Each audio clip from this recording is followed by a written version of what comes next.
ثم بن شيخ سمعنا في 82 انه صالح عصاد بين الشوطين، وربما يقدر مواجري يتدخل بين الشوطين، كان خذا الحمام تاعو وقال لكم ما نكملش الشوط الثاني. هل هذه الحادثه صحيحه مواجهه مع المنتخب الالماني؟ مع المنتخب الالماني في 1982. والله بكل صراحه ما شفتش، ما شفتش. لا صح، يعني في المباراه الاولى مع الالمان يعني بكل صراحه اون تو دوني سور البلان، والحمد لله على كل حال النتيجه خرجت ايجابيه بالنسبه لنا، ولكن اللاعبين ابخي لو ماتش سي فري كنا اجونو، فريمون كنا اجونو.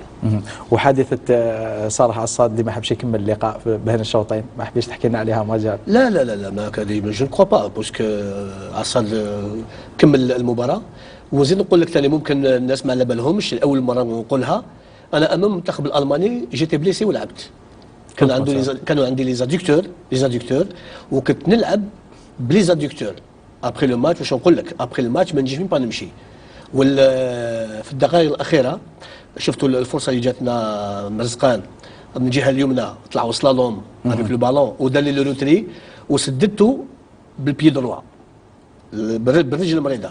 لو بالون ضرب في البوتي فيلي، الناس كاع على بالهم بلي دخلت التخوازيام بيت، ولكن كنت مريض. لاديكتور كان يوجعني بزاف من الكوتي لا جامب دوات، لو كان جاتني من الكوتي غوش كنت تقريبا 100% نسجلها، ولكن هذه كره القدم مستحيل.